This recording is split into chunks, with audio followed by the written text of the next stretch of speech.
The church froze as the teenager's voice boomed over the microphone, cutting through the quiet hum of the Sunday service.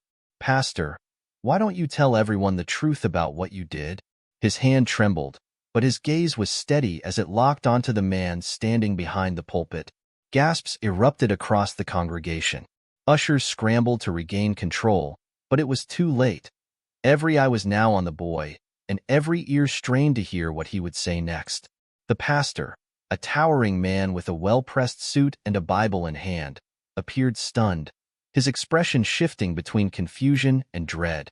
"Son," he started, his voice shaking slightly, "this isn't the time." "No, it is the time," the boy interrupted. "They need to know what kind of man you really are." His voice cracked, but he didn't back down. The congregation erupted into whispers, some standing to get a better look. The boy's next words were cut short as two ushers reached for him, but the church was already spinning into chaos. The whispers turned into shouts. Some people tried to calm things down, while others demanded answers. But the boy's words hung in the air like an unanswered prayer. The church was packed, as it always was on Sundays, with families filling the pews and children squirming in their seats. Anthony sat in the back row, gripping his Bible tightly. He had come here for a reason, though he had never imagined himself standing before a crowd, much less speaking out. His heart pounded as he rehearsed the words in his head. His mother sat beside him, blissfully unaware of his turmoil. She smiled, humming along to the choir's hymns, occasionally nudging Anthony to participate. But his mind was elsewhere, replaying the images and memories that brought him here. It started 2 weeks ago when Anthony overheard a conversation he was never supposed to hear. He had been in the church office, waiting for his mother, who was meeting with the pastor about an upcoming charity event. The door to the pastor's private office was slightly ajar, and Anthony, curious and restless, had leaned in just enough to hear. The words were muffled, but clear enough to send chills down his spine. Pastor Richard's voice, normally so calm and reassuring, was angry, his tone threatening. Another voice, trembling and pleading, responded. Anthony didn't recognize the person, but the exchange was enough to make him back away. He had stayed up all night, piecing together what he had heard and wondering if he should tell someone. The pastor had always been a pillar of the community, known for his charity work and inspiring sermons. People adored him, looked up to him. But Anthony couldn't shake the feeling that something was very wrong. He had started paying closer attention, observing the pastor's interactions, noticing things he hadn't before. By the time the service rolled around that Sunday, Anthony had made up his mind. He couldn't stay silent anymore. As the pastor took the stage, delivering his sermon with his usual charisma, Anthony's hands grew clammy. He felt his mother glance at him, sensing his unease, but he couldn't meet her eyes. He focused on the pastor's words, every sentence pushing him closer to the edge. When the pastor began talking about integrity and living a life of truth, something inside Anthony snapped. He stood abruptly, drawing the startled attention of the people around him. At first, he hadn't planned to grab the microphone, but as he walked down the aisle, each step fueled by a mixture of fear and determination, he knew he couldn't turn back. He reached the front of the church just as the pastor paused, staring at him with a mix of confusion and authority.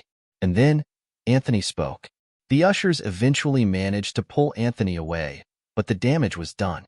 The congregation was in an uproar. People demanded answers from the pastor, who stood frozen, his usually confident demeanor cracking. Anthony's mother rushed to him, pulling him aside and asking what had gotten into him. But Anthony couldn't bring himself to explain, not yet. Outside the church, the boy sat on the steps, tears streaming down his face. He had never felt so alone, but as he sat there, he noticed something strange. A woman approached him, her face pale and her hands shaking. "I heard what you said," she whispered, glancing nervously over her shoulder. "And you're right. He isn't who he says he is." Anthony's heart raced.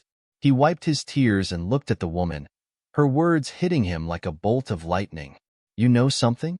The woman hesitated, then nodded. "I do. And I think it's time the whole church knew, too." The boy stared at her, his mind spinning. He had started this, but it was far from over. The woman's words hung in the air like a fragile secret threatening to shatter. Anthony stared at her, his mind a whirlwind of emotions. "What do you know?" he asked, his voice trembling but steady. The woman, who looked to be in her mid-30s, hesitated. She scanned the church parking lot, her eyes darting nervously between the growing crowd near the entrance and the cars pulling out. "Not here," she whispered. "We can't talk here. It's not safe." "Safe from what?" Anthony pressed, his heart racing. She glanced over her shoulder again. "From him," she said, "and anyone who's helping him. Meet me at the diner down the street in an hour. I'll explain everything." Without waiting for a response, she turned and walked briskly to her car, leaving Anthony with more questions than answers. Inside the church, chaos continued to brew. People surrounded the pastor, some defending him vehemently, while others demanded answers about the boy's accusations. Pastor Richard held up his hands, his voice firm but tinged with unease. "Everyone, please. This is not the time or place for baseless accusations. Let's pray for the young man and his family." But the murmurs didn't stop. Even as the pastor attempted to regain control, the seeds of doubt had been sown. Some congregants whispered amongst themselves, recounting odd interactions or moments they had dismissed as insignificant. Anthony's mother had hurried him to their car, her face a mixture of embarrassment and concern. "What has gotten into you?" she demanded once they were inside, her voice sharp. "Do you have any idea what you've done?" Anthony opened his mouth to respond but hesitated. How could he explain what he'd heard and seen without sounding crazy? "Mom, I can't talk about it right now," he said finally. "But I need you to trust me." "Trust you?" she repeated, incredulous. "You just accused the pastor of something in front of the entire church." Anthony looked down at his hands. "I didn't lie," he muttered. His mother sighed heavily, rubbing her temples. "We'll talk about this at home," she said, starting the car. "But you're going to apologize. Do you understand me?" Anthony didn't respond. He stared out the window as they drove away, his mind already on the diner and the woman's cryptic warning. The diner was almost empty when Anthony arrived an hour later, sneaking out of the house while his mother took a phone call in the kitchen. He spotted the woman sitting in a corner booth, her hands wrapped around a cup of coffee. She looked up as he approached and gestured for him to sit. "Thanks for coming," she said quietly. "You said you know something," Anthony said, skipping any small talk. "What is it?" The woman glanced around, leaning closer. "My name is Clara," she began. "I used to work as the pastor's assistant. I left about 6 months ago." "Why?" Anthony asked, his voice low. Clara hesitated. "Because I saw things. Things that didn't sit right with me." She took a deep breath. At first, it was just little things. Money missing from the church's accounts, strange meetings late at night. "But then I found out about people." "People?"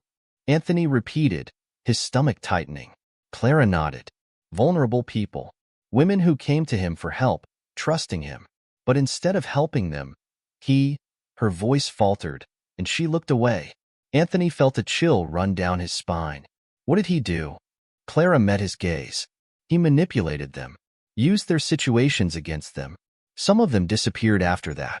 I tried to report it, but no one believed me. He's too powerful, too respected." Anthony's mind raced.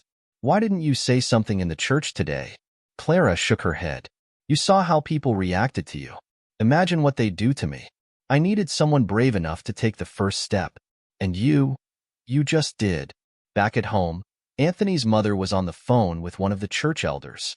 He could hear her voice rising and falling as she tried to smooth things over, insisting her son must have been confused or acting out. Anthony slipped into his room, shutting the door quietly. He needed time to think.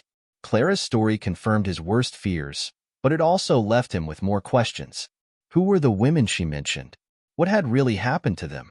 And how could he expose Pastor Richard without putting himself or others in danger? His thoughts were interrupted by a knock on the door. His mother entered, her face tense.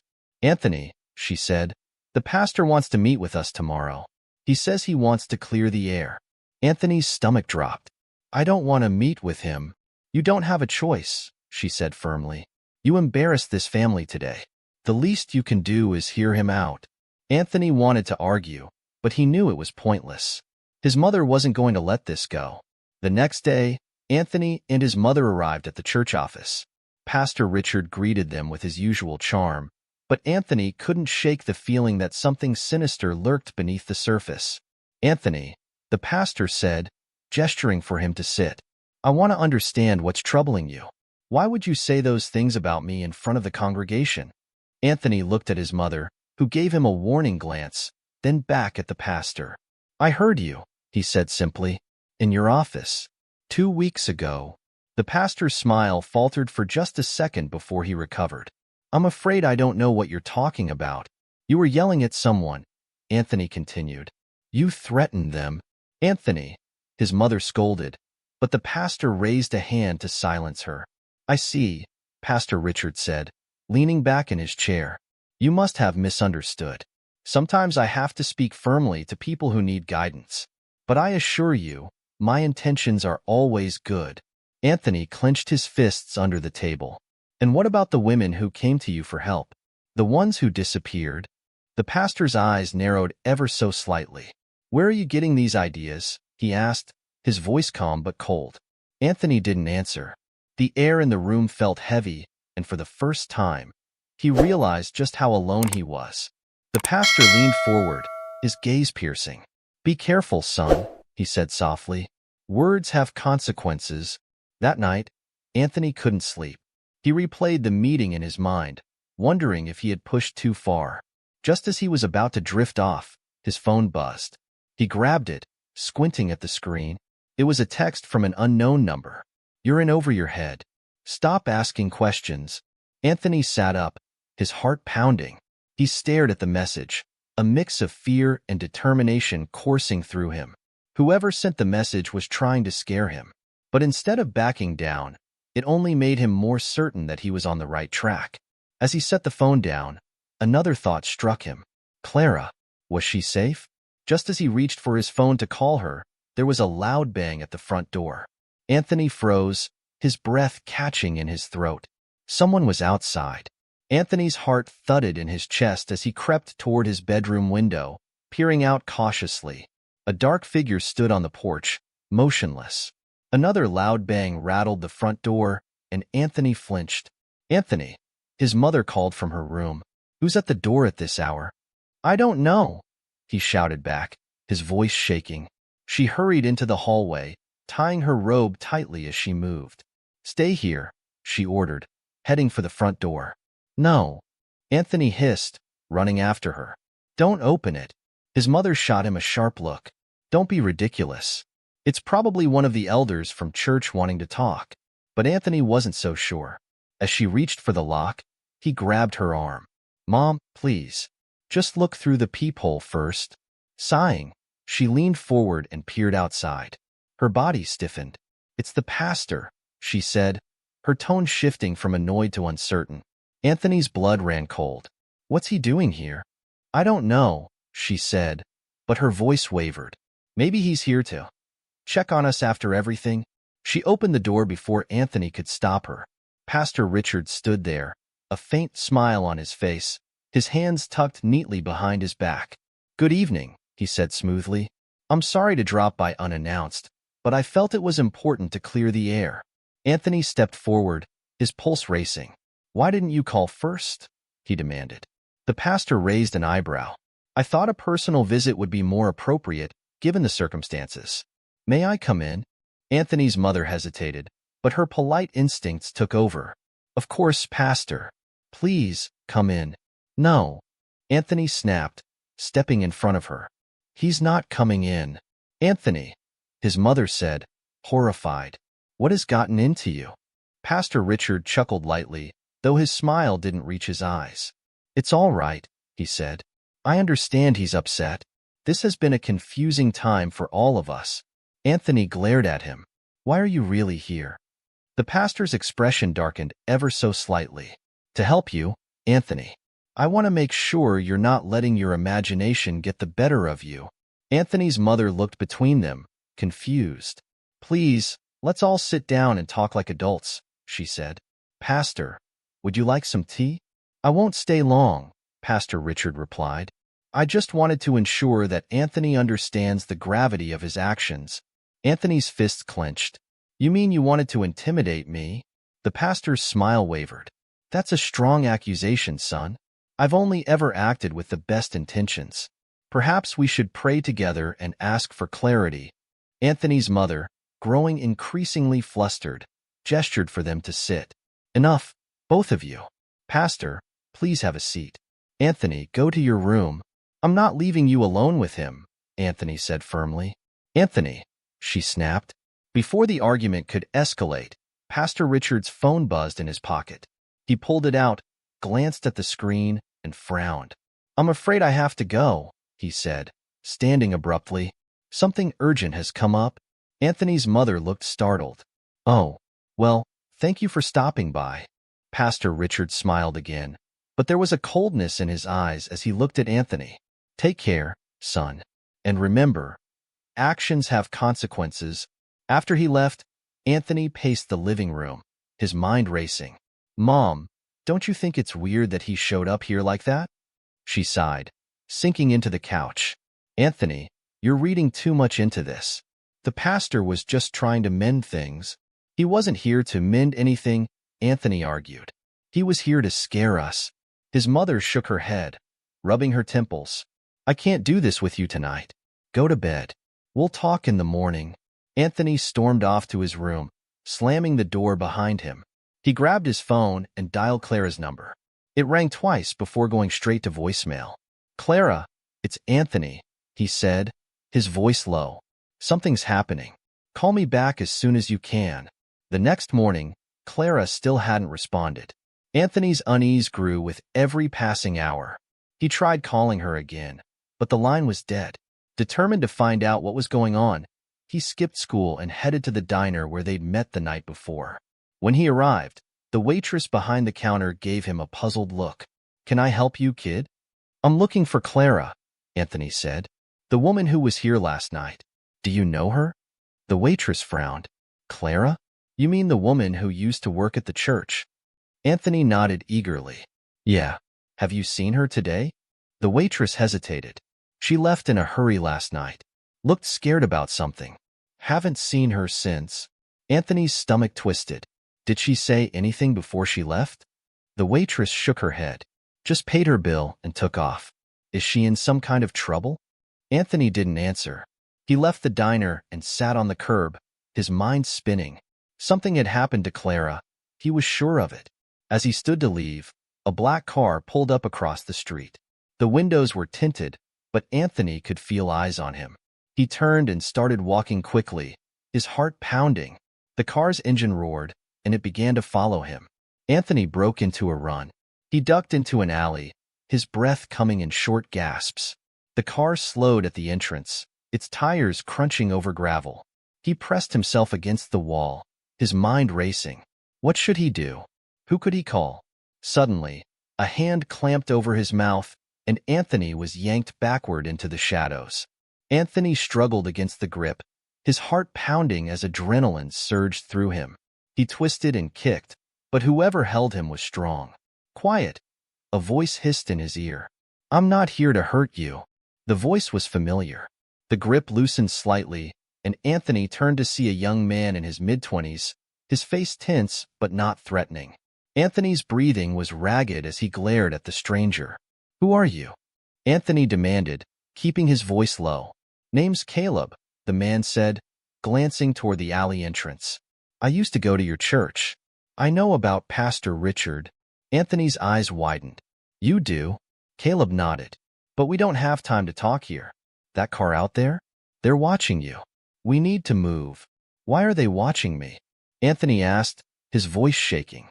Because you know too much, Caleb said. Come on. Without waiting for a response, Caleb grabbed Anthony's arm and led him through the alley, weaving through narrow back streets until they reached an old, run-down apartment building. They climbed 2 flights of creaky stairs and entered a small unit that smelled faintly of mildew. Caleb locked the door behind them and gestured for Anthony to sit. You're in deep, kid, he said, pacing the room. Richard's got people everywhere. They'll do anything to keep him protected. Anthony leaned forward, his head spinning. How do you know all this? Caleb stopped pacing and leaned against the wall. I was one of them, he admitted. I used to work for him. I did things I'm not proud of. But when I found out what he was really up to, I couldn't stay quiet. I tried to go to the authorities, but let's just say they weren't interested. What did you find out? Anthony asked, his voice barely above a whisper. Caleb hesitated, running a hand through his hair. He's got dirt on people, powerful people, politicians, police officers, even other pastors. That's how he stays untouchable. And the women, they're just pawns in his game. Anthony felt a chill run down his spine. What happened to them? Caleb's expression darkened. Some were blackmailed, others disappeared. I don't know where they are now, but I know they didn't leave willingly. Anthony's fists clenched. We have to do something. Caleb shook his head. It's not that simple. Richard's got resources, connections.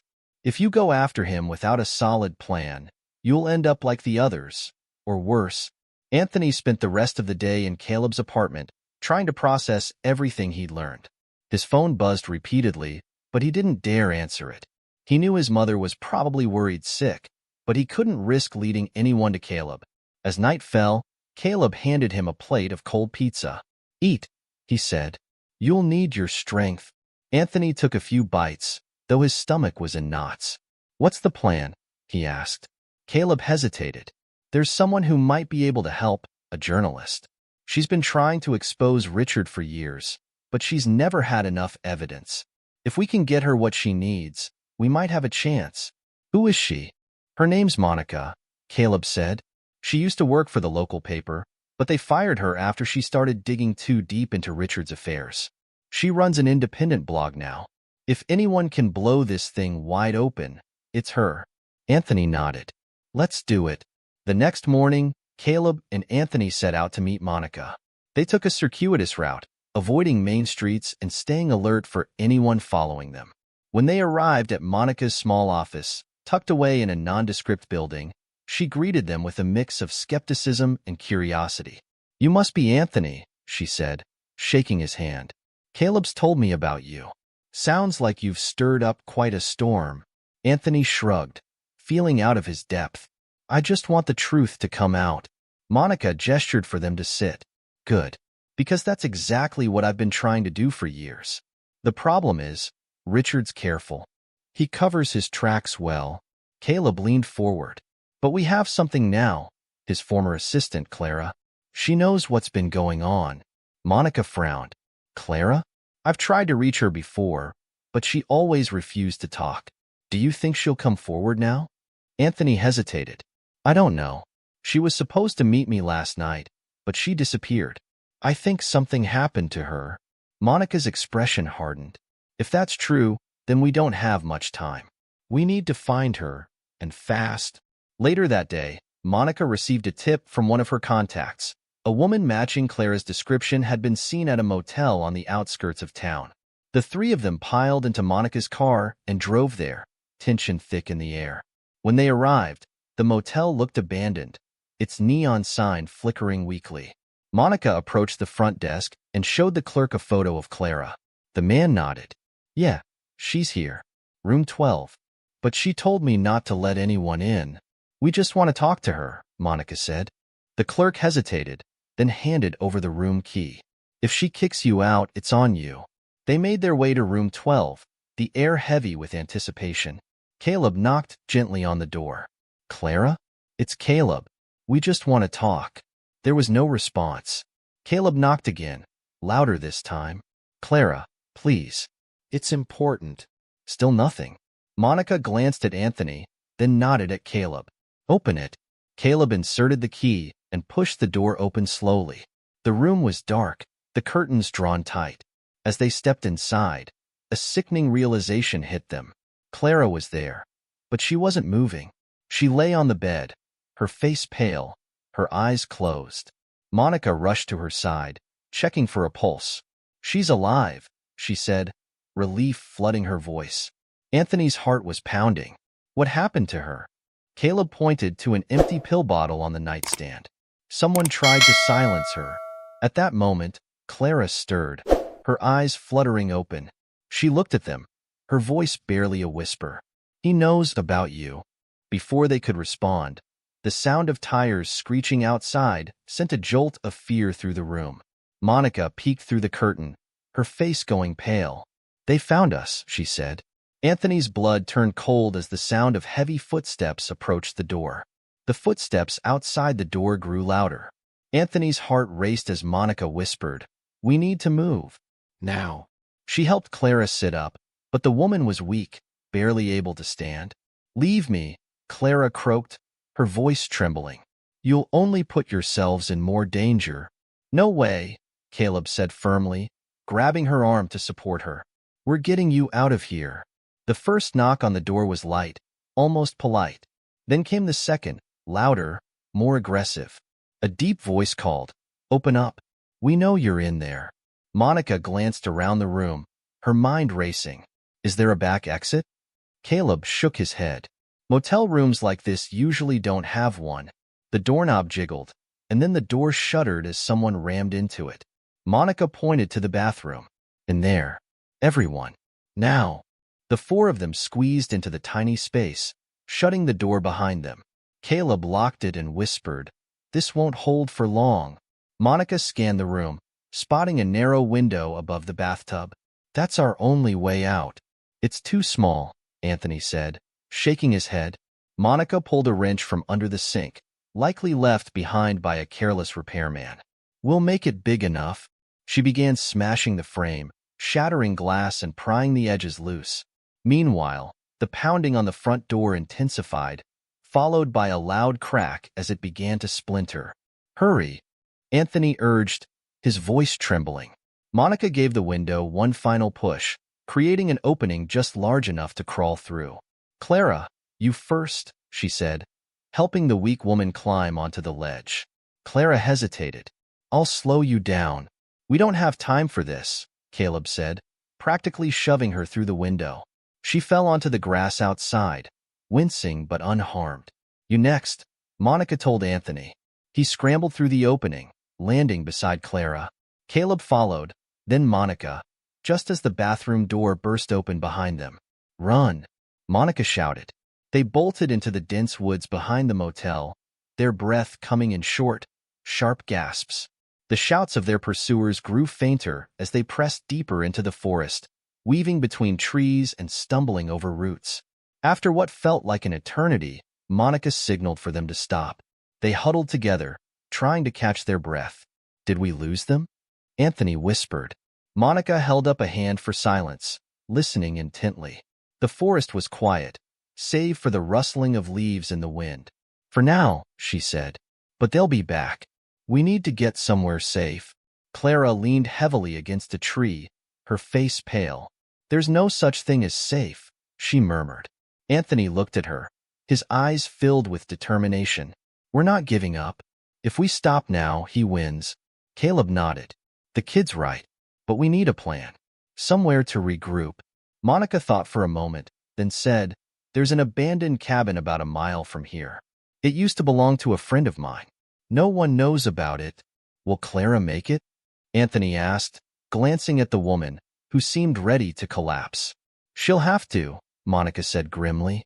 "We don't have a choice." The cabin was a small, weathered structure nestled deep in the woods. Its windows were boarded up, and the door creaked ominously as Monica pushed it open. Inside, it smelled of damp wood and dust, but it was better than being out in the open.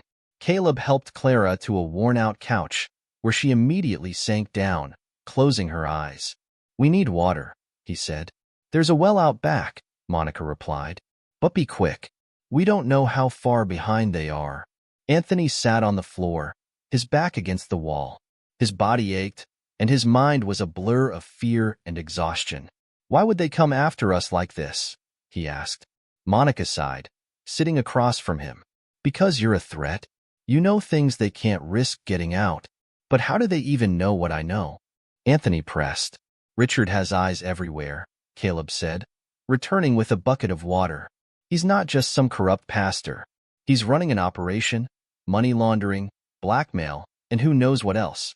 And anyone who crosses him becomes a target." Monica handed Anthony a cup of water. This isn't just about exposing him. It's about surviving long enough to do it. As night fell, the group huddled around a small lantern, discussing their next move. We need to get Clara to a hospital, Anthony said. She can't go to a hospital, Caleb argued. Richard's people could be watching them. Then what do we do? Anthony asked, frustrated. Monica looked at Clara, who was drifting in and out of consciousness. We need to find a way to protect her. If we can get her testimony recorded, it'll be harder for Richard to cover this up. And then what? Caleb asked. Send it to the cops? They're probably on his payroll. Not all of them, Monica said. I know someone, a detective. She's clean, and she hates corruption. If we can get the evidence to her, she might be able to help. Anthony nodded. Let's do it. The sound of a snapping twig outside the cabin brought their conversation to an abrupt halt. Caleb motioned for everyone to stay quiet. He grabbed a crowbar that had been left by the door and crept toward the window, peeking through a crack in the boards. What is it? Monica whispered. Caleb's face was grim as he turned back to them. They found us. Anthony's stomach dropped. How? They must have followed our tracks, Caleb said, gripping the crowbar tightly. We've got maybe 2 minutes before they're at the door. Monica grabbed a rusty old knife from a drawer. We're not going down without a fight. Anthony's breath came in short, panicked gasps as the sound of footsteps approached the cabin. A loud knock echoed through the room, followed by a deep voice. You've got nowhere to run, the voice called. Come out, and no one gets hurt. Anthony looked at Caleb, his hands trembling. What do we do? Caleb's jaw tightened. We fight. The door shuddered as their pursuers began to force it open. Anthony's heart pounded as he grabbed a wooden plank from the corner of the room, bracing himself for what was about to come. The door burst open, and chaos erupted. The door flew off its hinges, slamming against the wall. 3 men burst into the cabin, their faces shadowed by the dim light. They moved quickly, scanning the room. One of them, a burly man in a leather jacket, pointed a flashlight directly at Anthony, blinding him for a moment. Don't move, the man barked, his voice cold and commanding. Caleb reacted first, swinging the crowbar with all his strength. The heavy metal connected with one of the men's arms, sending him stumbling back with a grunt of pain. Get Clara out of here, Caleb shouted. Monica grabbed Clara, who was barely conscious, and tried to maneuver her toward the back door. Anthony, gripping the wooden plank, felt paralyzed for a moment. One of the intruders lunged at him, and instinct took over. He swung wildly, the plank colliding with the man's shoulder. The attacker cursed, staggering but not going down. Move, Anthony, Monica screamed. The burly man in the leather jacket pulled out a gun, and the room seemed to freeze. Enough, he yelled, his voice cutting through the chaos. He pointed the weapon directly at Caleb, who stopped mid-swing, his chest heaving. You don't want to do this, Caleb said, his voice calm but strained. Walk away, and no one has to get hurt. The man smirked, his finger tightening on the trigger. That's funny, coming from someone who's already caused us a lot of problems. Monica, still struggling to drag Clara, glanced at Anthony. We need to distract them, she whispered urgently. Anthony's mind raced. His eyes darted to a stack of old, dusty boxes near the corner of the room. Without thinking, he grabbed one and hurled it toward the attackers. The box hit the ground with a loud crash, spilling its contents, a mix of tools and broken glass, across the floor. The distraction worked. The man with the gun shifted his attention, giving Caleb the opening he needed.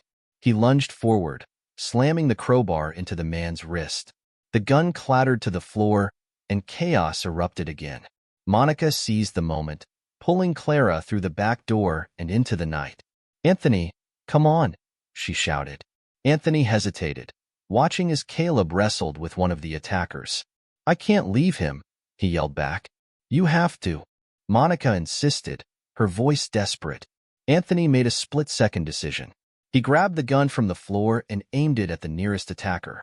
Let him go, he shouted, his hands shaking so badly he wasn't sure he could pull the trigger. The man froze, his hands raised in mock surrender. You don't have it in you, kid, he sneered. Anthony's finger hovered over the trigger, his heart pounding so loudly it drowned out everything else. Caleb shouted, "Anthony, go! Now!" Tears stung Anthony's eyes as he turned and bolted through the back door, the gun still clutched in his hand. He caught up with Monica and Clara just as they reached the edge of the woods. "Where's Caleb?" Monica asked, her voice tight. "He's still fighting them," Anthony said, his chest heaving. "We have to go back." "We can't," Monica said firmly. "He knew what he was doing. He wanted us to get Clara out of here." Anthony shook his head. "We can't just leave him." Monica grabbed his arm, forcing him to meet her gaze. "If we go back, we're all dead. Do you understand me?" Anthony wanted to argue, but the sound of gunshots echoing through the forest stopped him cold. Monica's face paled. "We have to move." The group stumbled through the woods, the darkness swallowing them whole. Clara's breathing was shallow, and her weight grew heavier with each step.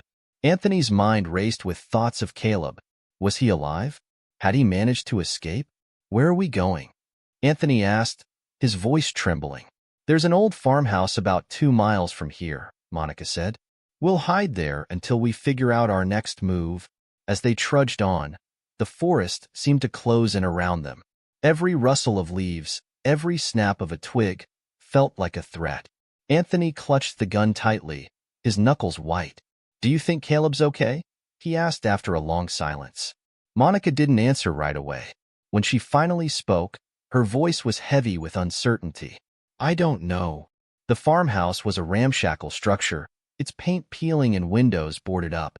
Monica pushed open the door, which creaked loudly in protest. The air inside was stale, but it felt safer than the open forest. Anthony helped Monica lay Clara down on an old couch. The woman's face was pale, her breathing labored. "We need to do something," he said. "She's getting worse." "I know," Monica said, pacing, "but we can't risk taking her to a hospital." "Not yet." "What if Caleb doesn't come back?" Anthony asked, his voice breaking. Monica stopped pacing and looked at him. "We don't think like that." "Not yet." Hours passed, but it felt like days. Anthony sat by the window, staring out at the dark expanse of the forest. He gripped the gun tightly, every noise outside making his heart jump. Suddenly, a faint rustling caught his attention. He leaned forward, squinting into the darkness. A figure emerged from the trees, staggering toward the farmhouse. "Someone's coming," Anthony whispered, his voice hoarse. Monica rushed to his side, peering out the window. "It's Caleb," she said, relief washing over her face. Anthony ran to the door and flung it open. Caleb stumbled inside, blood dripping from a cut above his eye. His clothes were torn, and he looked like he'd been through a war. "What happened?" Anthony asked, helping him to a chair. "They didn't follow me," Caleb said, his voice weak. "But they're not giving up. We're running out of time." Monica handed him a bottle of water. "What do we do now?"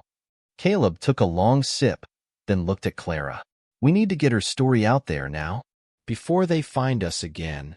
As the group tried to form a plan, the sound of tires crunching on gravel reached their ears. Caleb's head snapped up, his expression grim. "They found us," he said, his voice barely above a whisper.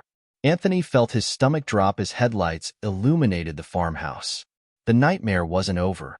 It was just beginning. The farmhouse filled with tension as the group scrambled to prepare. Caleb gritted his teeth, wincing as he stood. Monica locked the door and motioned for Anthony to help move a heavy wooden dresser in front of it. Outside, the sound of car doors slamming made their situation even more dire. "We can't stay here," Caleb said, his voice sharp despite his injuries. "This place is a death trap." Monica looked at him, her face pale. "Where do you expect us to go? They've already surrounded us." Clara stirred on the couch, her voice barely a whisper. "Leave me. Save yourselves." "We're not doing that," Anthony said firmly, his hands trembling as he gripped the gun. "We're in this together." Footsteps crunched on the gravel outside. A deep voice called out, "We know you're in there. Make this easy on yourselves and come out." Anthony's chest tightened. "What do we do?" "We stall," Caleb said, limping to the window. He peered through a crack in the boards, counting at least 4 men outside. They're not going to wait long. Monica moved to Clara's side, gently shaking her. Clara, we need you to focus. Can you walk? Clara blinked, her movements sluggish. Barely. Then we'll carry you if we have to, Monica said, determination hardening her voice. She turned to Caleb. Is there another way out? Caleb nodded. There's a storm cellar out back. It leads to an old tunnel the owners used during Prohibition. If we can get to it, we might have a chance. The banging on the front door grew louder. Last chance, the voice shouted. Let's go, Caleb said, motioning for Anthony to help Clara. Together, they lifted her as Monica grabbed a lantern from a nearby shelf. Caleb led the way, guiding them to the back of the farmhouse. The storm cellar was hidden beneath a pile of overgrown weeds. Caleb pulled at the rusted doors, the hinges protesting loudly. Hurry, he hissed, ushering them inside. Anthony and Monica carried Clara down the narrow steps, the air growing colder and damper with each step. The tunnel stretched out before them, dark and uninviting. Caleb grabbed the lantern from Monica and lit it, casting a faint glow on the dirt walls. They'll figure out we're gone soon, Caleb said. We need to move fast. The tunnel was claustrophobic, the air thick with the smell of earth and mildew. Clara's breathing was shallow as they carried her, her weight dragging heavily on Anthony's arms. We're going to make it, he whispered, more to himself than anyone else. Behind them, the faint sound of the storm cellar doors creaking open sent a jolt of fear through the group. Caleb extinguished the lantern, plunging them into darkness. Keep moving, he whispered. Quietly, footsteps echoed from the entrance, accompanied by muffled voices. They went this way, someone said. Anthony's pulse pounded in his ears as they moved deeper into the tunnel. The light from their pursuers' flashlights bounced off the walls, growing closer with every second. They're catching up, Monica whispered, her voice trembling. We need a diversion, Caleb said. He handed the lantern to Anthony. Keep going. I'll slow them down. No, Anthony protested. We're not splitting up again. We don't have a choice, Caleb said, his tone firm. You're the one who started this fight, kid. You need to see it through. Before Anthony could argue, Caleb slipped into the shadows, disappearing down a side passage. The group pressed on, the tunnel curving sharply and leading to a wooden ladder. Monica climbed first, testing each rung before signaling for Anthony to follow. Clara was barely conscious, her head lolling as Anthony helped her up. When they emerged, they found themselves in an overgrown field, the night sky stretching endlessly above them. Monica scanned the area, spotting a small barn in the distance. There, she said. We can hide there. They stumbled toward the barn, their bodies aching and minds racing. As they reached the entrance, the sound of a gunshot echoed through the tunnel they had just left. Anthony froze, his heart lurching. Caleb, he whispered. Monica grabbed his arm. We can't go back. But, Anthony, if we don't keep moving, we're dead, Monica said, her voice harsh but not unkind. Do you understand me? Anthony nodded reluctantly, tears stinging his eyes as they entered the barn. He set Clara down on a pile of hay, his hands trembling. He sacrificed himself for us, he said, his voice cracking. We can't let it be for nothing. Monica knelt beside him, placing a hand on his shoulder. We won't, but we have to be smart about this. Caleb gave us a chance. Let's not waste it. As dawn began to break, the group huddled in the barn, their exhaustion palpable. Clara stirred, her voice weak. You have to stop him, she whispered. Promise me. We will, Anthony said, his voice steady despite the fear gnawing at him. We'll make sure everyone knows the truth. Monica stood, peering through the cracks in the barn walls. The landscape was quiet, but they all knew it was only a matter of time before Richard's men caught up to them again. We need to contact that detective you mentioned, she said. It's our only shot. Anthony nodded, determination hardening in his chest. Let's end this. Just as the words left his mouth, the distant rumble of engines shattered the morning stillness. Monica turned to him, her face pale. They found us. The barn door rattled as the vehicles came to a stop outside. Anthony's grip tightened on the gun, his fear giving way to resolve. We fight, he said, echoing Caleb's words. The first shout came from outside. You're surrounded. Come out now, and we'll make this easy. Anthony exchanged a glance with Monica, both of them knowing there was no way out this time. The barn door began to creak open, the sunlight flooding in. And then, the first shot rang out. The shot echoed like thunder, and Anthony instinctively ducked behind a stack of hay bales. Monica grabbed Clara, pulling her farther into the shadows of the barn. The attackers weren't bluffing. They were ready for a fight. Stay down, Monica whispered harshly, her eyes darting toward the door. Anthony peeked through a crack in the hay, his heart pounding. Several men armed with rifles had surrounded the barn. One of them barked orders, gesturing for the others to move in. Anthony gripped the gun Caleb had left him, his palms sweaty. He had never shot a gun before, but something told him he wouldn't have a choice now. They're coming, Monica hissed. She glanced around desperately, her mind racing for a plan. Anthony, do you see that loft up there? She pointed to a rickety wooden platform near the roof. Anthony nodded. If we can climb up there, we'll have the high ground. It might buy us some time, she said. But what about Clara? Anthony asked. We'll carry her, Monica said, determination blazing in her eyes. We're not leaving anyone behind. The barn door creaked open, the sunlight spilling in and casting long shadows on the dirt floor. The men entered cautiously, their weapons raised. Search everywhere. One of them growled. They couldn't have gone far. Monica and Anthony worked quickly, hauling Clara toward the ladder leading to the loft. The old wood groaned under their weight, and Anthony prayed it wouldn't collapse. When they reached the top, they laid Clara down on a pile of straw, her breathing shallow but steady. Stay quiet, Monica whispered, crouching beside Anthony. She scanned the barn below, counting 4 men. 2 were searching the stalls, while the others stood guard by the door. Anthony's hands trembled as he gripped the gun. What do we do? He whispered. Monica's gaze was cold and focused. We wait for an opening. Don't fire unless you have to. Below, the men were growing impatient. One of them kicked over a barrel, scattering tools across the floor. They're not here, he said, his voice laced with frustration. They're here, the leader growled. Keep looking. One of the men began climbing a ladder to the loft. Monica's eyes widened, and she motioned for Anthony to stay still. The creak of the ladder echoed in the silence, each step bringing the man closer. When his head appeared over the edge, Monica lunged forward, slamming the butt of her knife into his temple.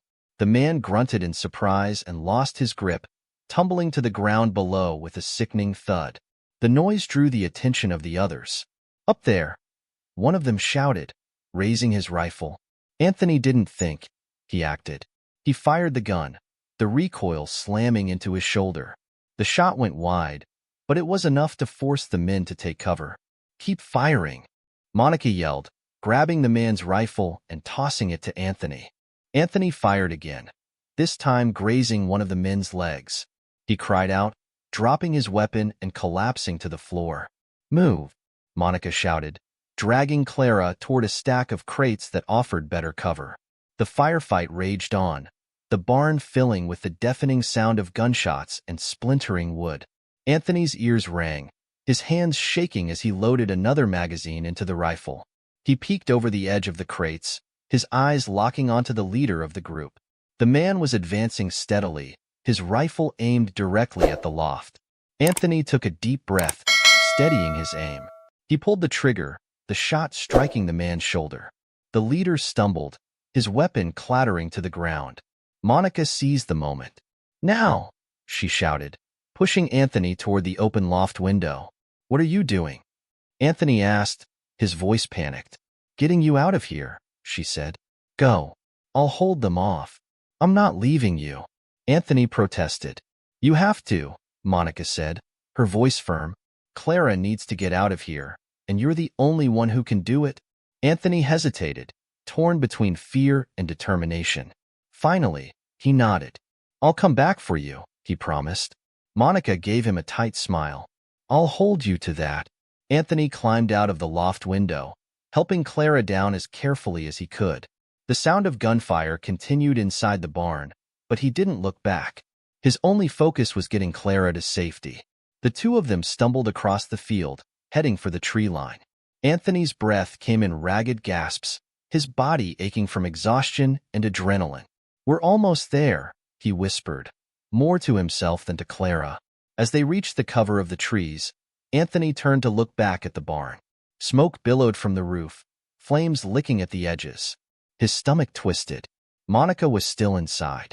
Before he could make a decision, a black SUV roared down the dirt road, cutting him off. The vehicle skidded to a stop, and 3 men jumped out, their weapons drawn. "Drop the gun, kid," one of them ordered, his tone leaving no room for argument. Anthony's hands trembled as he raised the rifle, aiming it at the nearest man. His finger hovered over the trigger, but he hesitated. "Put it down," the man said again, stepping closer. "You're outnumbered." Anthony glanced at Clara, who was too weak to run. He felt the weight of her survival pressing down on him. Slowly, reluctantly, he lowered the rifle. One of the men grabbed him roughly, yanking the weapon from his hands. Another reached for Clara, dragging her toward the SUV. "No," Anthony shouted, struggling against his captor. "Leave her alone." "Shut up, kid," the man growled, shoving him toward the vehicle. As they forced Anthony into the back seat, his mind raced. He had to find a way out. He had to protect Clara. And most of all, he had to keep the promise he'd made to Monica. The SUV sped off, leaving the burning barn and the chaos behind. The SUV sped down the dirt road, jostling Anthony and Clara as they sat in the back, their wrists bound with zip ties. Anthony's mind raced, his heart pounding as he glanced at Clara. She was barely conscious, her head lolling against the window. One of the men in the front seat glanced back, his expression cold. "The boss isn't going to be happy about this mess," he muttered to the driver. "He'll deal with it," the driver replied gruffly. "Our job is to bring them in, alive. Let him handle the rest." Anthony swallowed hard, his fear bubbling into anger. "What do you want with us?" he demanded. The man in the passenger seat turned and smirked. "You'll find out soon enough, kid." The SUV pulled up to a gated compound hidden deep in the woods. The gates creaked open, revealing a sprawling mansion surrounded by high walls and security cameras. Anthony's stomach sank as the vehicle rolled to a stop in front of the house. "Out," one of the men barked, opening the back door. Anthony and Clara were hauled out roughly, their feet dragging across the gravel. Clara's condition was worsening, and Anthony could feel her weight growing heavier as he tried to support her. "Where are you taking us?" Anthony asked, struggling to keep his voice steady. The man ignored him, pushing them toward the front door. Inside, the mansion was cold and sterile, with marble floors and expensive furniture. They were led down a hallway and into a dimly lit room that smelled faintly of cigar smoke. Sitting behind a massive oak desk was Pastor Richard, his expression calm but his eyes steely. Well, Richard said, leaning back in his chair. "Anthony, Clara, I've been expecting you." Anthony's hands balled into fists as he glared at the pastor. "You won't get away with this," he said, his voice trembling but defiant. Richard chuckled, the sound cold and mocking. "Get away with what, exactly? Protecting my reputation? Silencing a few misguided individuals who think they can tarnish my name? You're a fraud," Anthony spat. "Everyone's going to know the truth about you." Richard's smile faded, and he stood, towering over the boy. "You're a brave one. I'll give you that," he said. "But bravery without intelligence is useless. Do you have any idea who you're dealing with?" "I know exactly who you are," Anthony shot back. "You're a coward hiding behind a pulpit." Richard's expression darkened.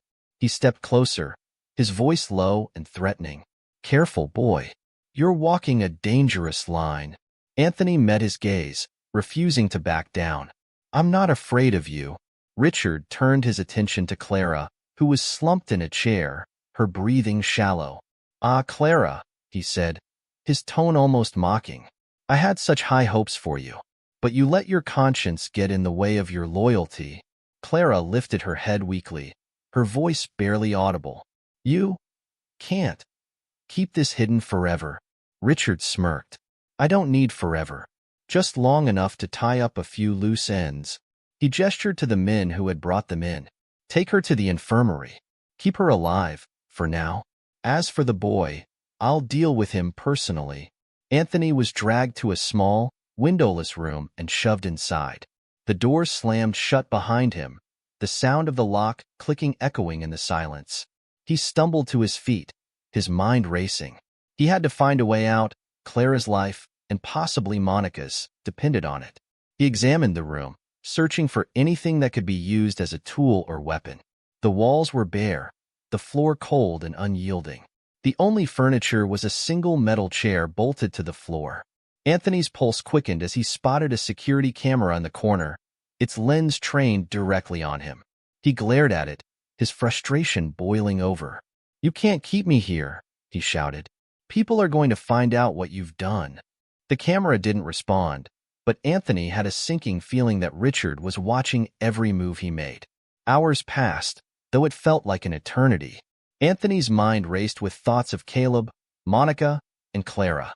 He clenched his fists, the zip ties cutting into his wrists. He refused to give up. Suddenly, the door creaked open, and one of Richard's men stepped inside. He held a tray of food, placing it on the floor without a word. Anthony seized the opportunity. "Why are you helping him?" he demanded. "Don't you see what he's doing? He's hurting people, innocent people." The man hesitated, his jaw tightening. "Keep your mouth shut," he said gruffly, but there was a flicker of doubt in his eyes. Anthony pressed on. "You don't have to do this. You can help me stop him." The man shot him a warning look. "Eat your food," he said before leaving the room and slamming the door behind him. As the hours dragged on, Anthony's frustration grew. He paced the room, his mind racing. He had to escape. Clara's life depended on it. Suddenly, a faint noise caught his attention, a soft scratching sound coming from the wall. He pressed his ear against it, his heart pounding. "Anthony," a voice whispered. His eyes widened. "Monica?" "Yes," she whispered. "I'm in the room next to yours. I've been trying to reach you. Are you okay?" "For now," Anthony said, his voice trembling with relief. "Clara's alive, but she's in bad shape. Richard's got her in the infirmary." "We have to get out of here," Monica said. "I think I found a way, but I need your help." "What do I do?" Anthony asked, his pulse quickening. Before Monica could respond, the door to Anthony's room burst open. Two of Richard's men stormed in, grabbing him roughly. "Time to see the boss," one of them growled. Anthony's heart sank as he was dragged out of the room, Monica's voice fading into the distance. "Don't give up," she called. As they led him down a long hallway, Anthony's mind raced. He didn't know what Richard had planned, but he knew one thing for certain. He wasn't going down without a fight. The door at the end of the hallway opened, revealing a large room filled with people. Some of them Richard's men, others Anthony didn't recognize. At the center of the room stood Pastor Richard, his expression smug. "Welcome, Anthony," Richard said, spreading his arms. "Let's see how brave you really are." Anthony's blood ran cold as he realized everyone was watching him, waiting to see what would happen next. Anthony stood in the center of the room, his heart pounding in his chest. The room felt suffocating, the eyes of everyone fixed on him. Pastor Richard smiled coldly, his hands clasped behind his back. "This is your moment, Anthony," Richard said, his voice calm and deliberate. "Tell me, what do you hope to achieve by fighting me?" Anthony clenched his fists, his fear giving way to anger. "I want everyone to see who you really are. You've lied to them, used them, and hurt people who trusted you. You can't hide forever." Richard's smile faded, and his eyes narrowed. "You think a boy like you can take me down? Do you know how many people have tried? Do you know where they are now?" Anthony didn't flinch. "You can't silence everyone." Richard stepped closer, towering over him. "But I can silence you, and I will." Before Richard could say more, the door burst open. Monica stormed in, followed by Clara, who leaned heavily on two of Richard's guards. Anthony's eyes widened in shock, and then hope, as he realized the guards were no longer loyal to Richard. "What's the meaning of this?" Richard demanded, his composure slipping. Monica stepped forward, holding up a phone. "This is the meaning." She pressed play, and Clara's voice filled the room. It was a recording, a damning confession of everything Richard had done, from blackmail to coercion, even the disappearances of the women. The room fell silent as the weight of Clara's words settled over the crowd. Some of Richard's men shifted uncomfortably, while others exchanged uneasy glances. Richard's face darkened. "You think that's enough to stop me? This changes nothing." Clara, her voice weak but resolute, spoke up. "It changes everything. You've built your empire on lies, and it's all crumbling." Richard turned to his remaining loyalists. "Seize them," he barked. But none of the men moved. One by one, they stepped back, their loyalty wavering in the face of the truth. The tide had turned. In the chaos, Richard lunged for Monica, his hands reaching for the phone. Anthony reacted instinctively, grabbing the gun he had hidden in his waistband. "Stop!" he shouted, aiming it at Richard. Richard froze, his eyes burning with fury. "You don't have the guts, boy." Anthony's hands trembled, but he held his ground. "Don't test me." Before Richard could make another move, the sound of sirens filled the air. Blue and red lights flashed outside the windows as the police arrived, their presence sending a ripple of panic through the room. Monica smiled grimly. "I called them an hour ago. They've been listening to everything." Richard's face twisted in rage as the police stormed in, their guns drawn. "Pastor Richard Lawson," one officer announced, "you're under arrest for conspiracy, fraud, and multiple counts of coercion." Richard resisted, but the officers overpowered him, cuffing his hands behind his back. As they led him out, he turned to Anthony, his face a mask of hatred. "This isn't over," he hissed. Anthony met his gaze, unflinching. "Yes, it is." The aftermath was a blur. Clara was rushed to the hospital, her condition stabilized. The recording Monica had obtained became the centerpiece of a sprawling investigation, exposing not just Richard but a web of corruption that extended far beyond the church. Anthony, now back home with his mother, struggled to process everything that had happened. She sat beside him, her eyes filled with regret. "I didn't believe you," she said quietly. "I'm so sorry." "It's okay, Mom," Anthony said, though his voice was heavy. "I just wanted to do the right thing."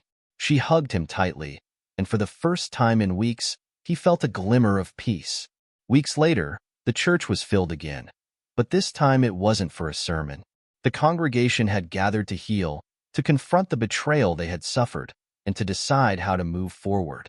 Monica stood at the pulpit, addressing the crowd.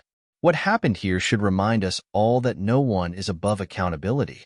It's up to us to rebuild this community with honesty and integrity." Anthony sat in the front row, Clara beside him. She had regained some of her strength, and though her voice was still soft, her words carried weight. "Thank you," she said to Anthony. "You saved me. You saved all of us." Anthony shook his head. "We did it together." As the congregation sang a hymn, their voices rising in unity, Anthony felt a sense of closure. The fight was over, and the truth had prevailed. It wasn't the ending he had imagined, but it was the one they needed. For the first time in what felt like forever, the future seemed bright.